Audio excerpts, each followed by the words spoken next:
Olá, estudantes do nono ano. Trabalharemos hoje o nosso novo assunto, que é governo Getúlio Vargas no Brasil de 1930 a 1945. Antes disso, eu quero pedir para você que ainda não me enviou a primeira e segunda atividade no sistema, que me enviem. Se você não conseguir enviar, me mande uma mensagem no celular ou no sistema. Por favor, só as duas primeiras atividades. As outras é para fazer no caderno. Então, pessoal, nós vimos até o momento, nesse ano, a história de Criciúma.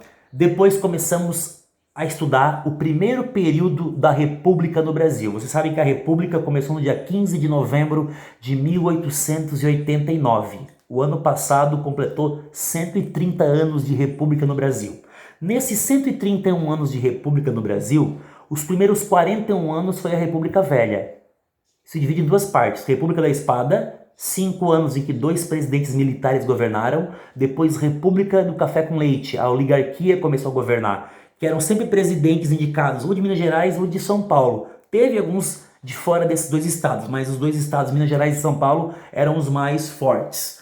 E a partir de 1930 vai acontecer uma ruptura, e aí começa o governo Getúlio Vargas, pessoal, que vai durar 15 anos, de 1930 a 1945.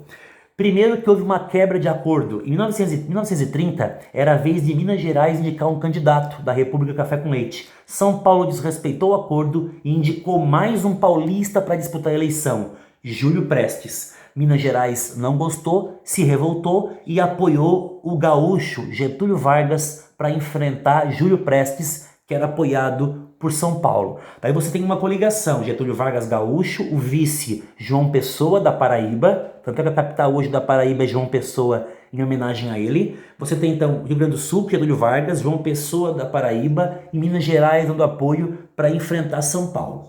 E aí, pessoal, o Júlio Prestes vence a eleição em 1930.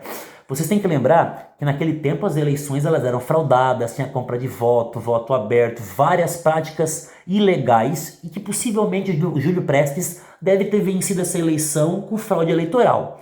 O pessoal que apoiava Getúlio Vargas não concordou, se revoltou, foi muito crítico a isso.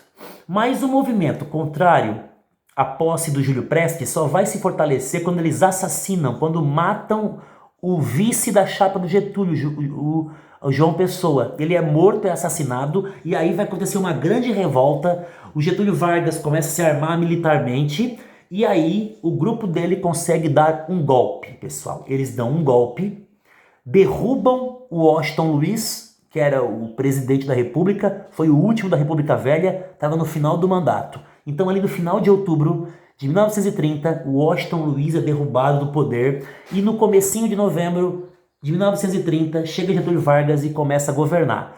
Esse período, pessoal, do Getúlio Vargas, ele se divide em 3 períodos de acordo com os historiadores. O governo provisório, de 1930 a 1934, o governo constitucional, de 1934 a 1937, e o Estado Novo, 1937 a 1945. Vamos entender, Getúlio Vargas assumiu com um golpe e começou a governar provisoriamente, pessoal. Começou a dar apoio para a indústria, né? Concentrou os poderes mais na mão dele, deu subsídio para ajudar a crise do café. Começou aí um novo processo que passou a priorizar a indústria e não mais o café como na República Velha.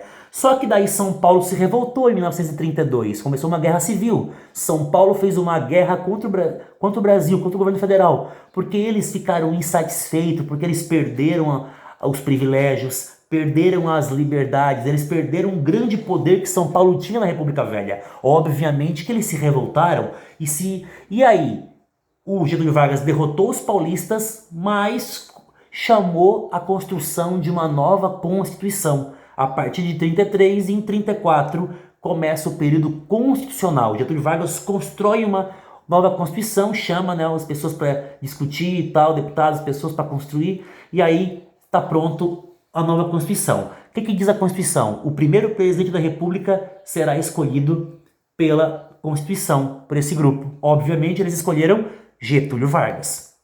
que assumiu. Mesmo o Brasil estando sob uma nova Constituição, Getúlio também demonstrou práticas autoritárias. Eles combateram tanto os comunistas, a Aliança Nacional Libertadora, a ANL, como também combateu a Ação Integralista Brasileira, os fascistas da extrema-direita. Então ele combateu os comunistas da ANL e combateu também as forças integralistas da extrema-direita, né, que tinham inspiração no fascismo lá da Europa. E aí, pessoal, em 38 ia ter que ter nova eleição. Getúlio Vargas não queria sair do poder. O que ele vai fazer? Eles vão forjar um falso plano Cohen, que os comunistas vão dar o golpe no Brasil, o que era tudo mentira. Eles forjaram esse plano falso para o Getúlio Vargas, em 1937, dar o golpe e governar como um ditador. Então, de 37 a 45, no Estado Novo, o Getúlio Vargas governa como um ditador. Vamos lembrar que lá na Alemanha, nesse período, é o Hitler que governa, nazismo. Na Itália, o Mussolini, né, que governa o fascismo. Nós temos uma ditadura na França com Francisco Franco e o Salazar em Portugal. Então, a ditadura do Getúlio Vargas, ela tem uma inspiração fascista. Ela se inspira, ela tem simpatia pelas ditaduras da Europa, da Itália e da Alemanha. E aí, o Brasil participa, pessoal, da Segunda Guerra Mundial. Mas o Brasil tem simpatia pela Itália e pela Alemanha. Como é que o Brasil vai apoiar os Estados Unidos na Segunda Guerra? Porque os Estados Unidos vão dar apoio para o Brasil construir algumas siderúrgicas, algumas fábricas aqui. E o Brasil acaba vendendo aço, mandando aço para a Segunda Guerra em troca de apoio dos Estados Unidos. Os Estados Unidos financia, vai ter alguns submarinos da Alemanha que vão bombardear alguns submarinos brasileiros. Isso vai provocar mais ainda conflito. E o Brasil participa da Segunda Guerra Mundial, tem uma boa participação. Os Estados Unidos vencem, só que daí ficou complicado. Getúlio Vargas era uma ditadura e ele lutou contra as ditaduras, a favor das forças democráticas. Getúlio Vargas perdeu as condições de governar e foi derrubado, levou um golpe em outubro de 1945 e aí finalmente chamarão eleições diretas onde o povo passa a votar. Homem, mulher, negro, branco, finalmente a democracia só acontece no Brasil 2 de dezembro de 45 com as eleições, mas isso é assunto para o nosso próximo conteúdo. Até mais.